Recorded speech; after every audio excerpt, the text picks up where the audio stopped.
Hey everyone, I said I won't have time for 2 or 3 weeks, but yeah, I'll shoot a quickie right now talking about Path of Exile 2 and what are the issues of this patch and my problems with the vision of the game. I'm sorry, Jonathan. In the last interview I saw with Jonathan and Mark, I believe, Zizaran said the difficulty is fucked from the start of the game all the way to the end game. By the way, good job with that interview. Jonathan asked if changing this wouldn't mess up the fun of a skilled player. If you balance the game for top 1% of the players, guess what's going to happen? Stop assuming everyone is a sweaty prick. And in my opinion, this whole logic is flawed and backwards, you know. How about the skilled player has its challenge further into the game? How about that? I know. Does it need to be this hard from level 2? I don't believe so. Ask 100 players if they enjoyed the campaign in its current state. As a league start. Then ask them if they think they will enjoy going through it the 10th league start. I bet at least maybe 90 of them would say no thanks. Even sweaty players hate it. So yeah, that's pretty telling, am I right? And it's not even hard, it's just tedious. It takes way too much unnecessary time to kill anything in this game for no reason, with no rewards. And this is the part that kills me. So get rid of tedious bits with no worry about the damn power fantasy. That's a non-issue, because power fantasy doesn't exist in this patch. At least if you're lucky with the drops, or I don't know, or you play a very powerful build. Or yeah, obviously as a second character. With the second character you will not have problems. If you can buy gear at any point, the game is easy, you know, because the game is easy. It's just tedious. Now, with that out of the way, I'll address my top 7 or 8 things that make the experience in Path of Exile 2 miserable. Now, take note, this will vary by build, luck, or your tolerance to bullshit. So you might say your experience was different, and I believe you, but I still think the entire balance of this early game is in a very bad state. In any other ARPG, I have a good experience 10 out of 10 times, no matter what build I choose and if it's my first character or not. This happened to me only in Path of Exile 2. So, to start things off slowly, to get you into the mood, you know, I'll talk about the downsides. Not everything needs a downside, guys.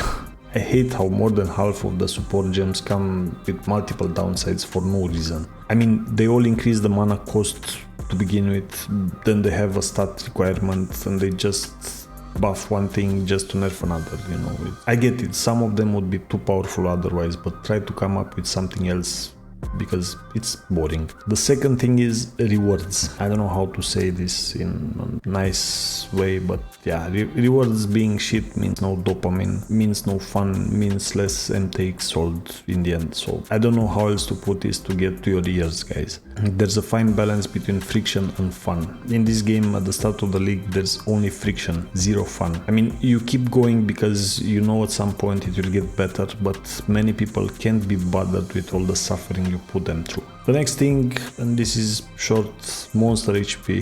The nerf was okay, but do it again by another 25% if you're not doing what I say later into the video. Especially if you insist on having monster resists in the first few acts of the playthrough.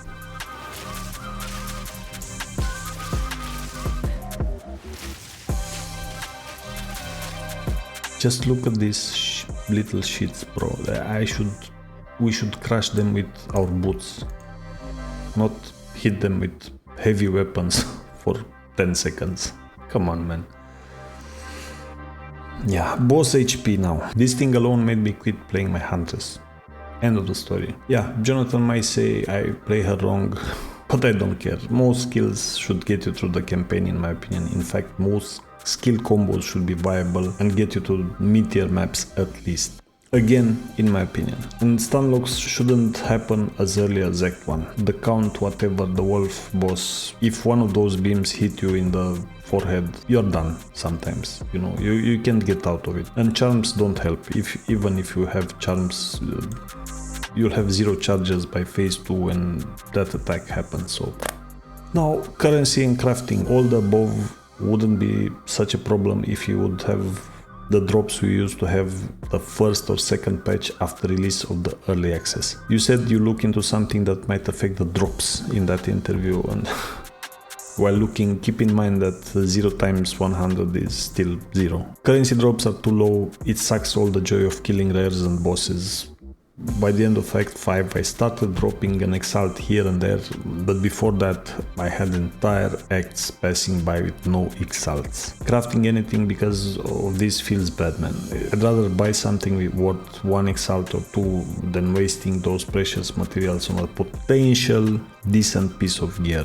Potential. The chances are slim though. And I clearly remember you buffing the currency drops right after release of the early access. No idea when you just revert that and why, just undo that change. The community thanks you. We don't care about, to me it's clear you balanced the currency drops with trading in mind, you know, and that's a very bad thing in my opinion, because maybe I just don't want to trade from level 10. I don't want to trade in the campaign. I shouldn't feel the need to trade in the campaign, guys. I should do the campaign with whatever I find. But it's clear to me everything is balanced around trading.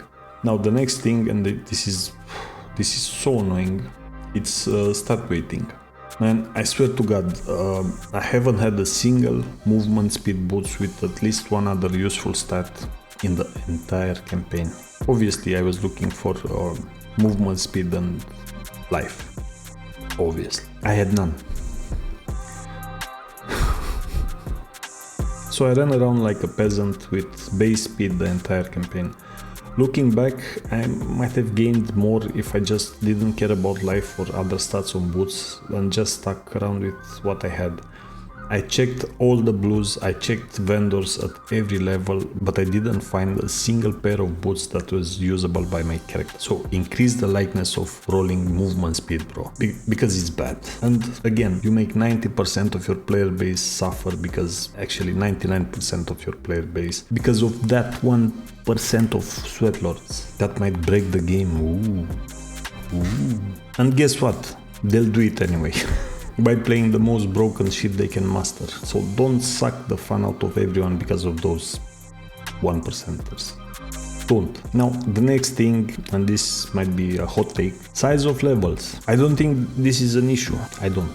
But the clear and character speeds. You will realize I'm right the second you have a decent build with some twin gear. Maybe the content becomes trivial by that. As much as Jonathan tries to make this harder to achieve, it happens all the time. Not with the first character though, in a fresh league. Then it's tabula rasa, square one, everyone. And yeah, in my opinion, that's bad design. Yeah, your first non-cookie cutter build into a league will feel like shit, no matter what you do, and that's not hard to fix. Just buff some skills and increase the drop rates of currency and rares early game. I promise you will not say the acts are too long anymore. It will still be tedious, sure, but not that long. I think I did the fastest campaign run in 14 or 15 hours, down from 25 or 35 it takes to do it with the first character in a league, you know, with a subpar build. So instead of downscaling the levels, I just pulled other sliders as described earlier. And I'll not even mention the fact that the game was designed with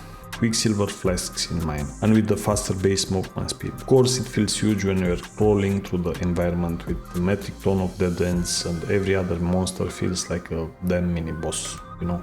The next thing I want to say is, again, I don't know how else to put this, but screw your combo based combat, bro. Really, I don't like it. I'm not exactly one button build Andy, but I think you couldn't make your Huntress parry into disengage into an offensive ability more clunky even if you wanted to. Yeah, it's big clunky, as is the case with the rest of the early game, at least little reward. It's not reliable and it's just not worth it, especially with all the chaotic movement of the bosses and the mobs during the campaign, and their speed, because they're zooming very fast around you. Yeah, if you want combos, sure, but make them more fun. Mix two offensive abilities, or how about an offensive ability and a dash, a charge, a leap, whatever. Something that moves you forward by default, not backwards, like disengage does. And limit the combos by 2 key presses, not 3. I feel 3 is too much, again, for such a dynamic combat with so little gain. Just limit the combos to 2 key presses, not 3. The last thing on my list, before I draw the conclusion of this patch, the trading. I'll start with a question for Jonathan. What are the chances of me crafting or dropping this bow I got right after I finished the campaign and struggled in my first tier 1 map? I'll answer it, don't bother. None. Zero. Nada. Look at the difference. Now, look me in the eyes and tell me I'll not trivialize a good portion of the map content with this. Yeah, I got it with 4 exalts, by the way. If I was to try to craft on a base with those exalts, with those 4 exalts, no way in hell I was going to make anything remotely close to that.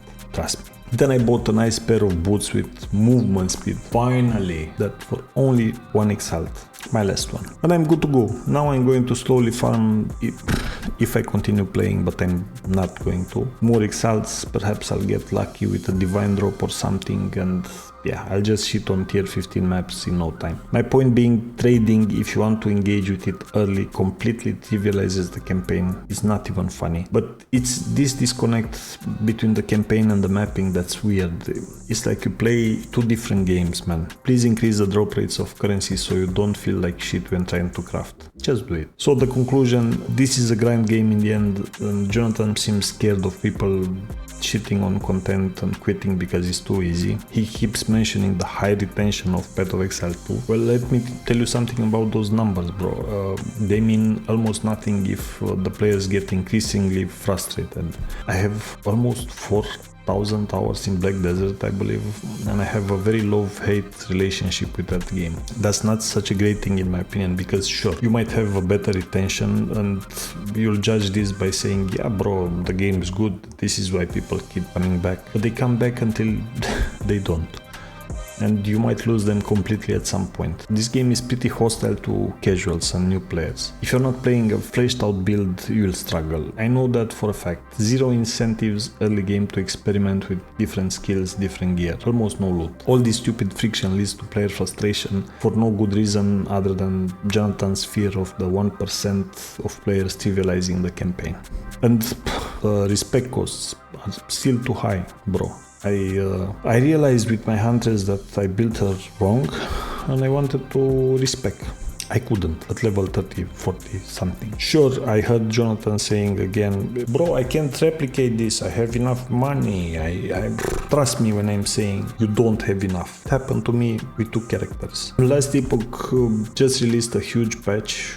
On everyone I know plays it. That game has the best crafting in any RPG to date and just introduced more and more deterministic ways of crafting stuff and ways to target farm what you want. It's still hard as fuck to get best in slot gear in that game, but the grind is fun, you know, that's fun. That's key in this video. The game needs to become fun again, like it was right after early access released. It was fun, I had fun. So yeah, if you are not a masochist or a sweaty blaster, why would you keep playing this league in Path of Exile 2? For a challenge? As I said multiple times in my videos, I am all for a good challenge, but I hate stupid challenges, and this to me looks like a stupid challenge. And yeah, drop a comment, a like or a sub. If this video gets traction, I'll make another one explaining how I'd fix this game, trying to keep Jonathan's vision alive. So I'll start pumping some videos hopefully in a week, but I'm still not sure. My house is a mess right now, we are renovating, so yeah, this is why I can, sorry for the echo, the room is empty. For now I can't record too much. Anyway, have a nice day and go play Last Epoch.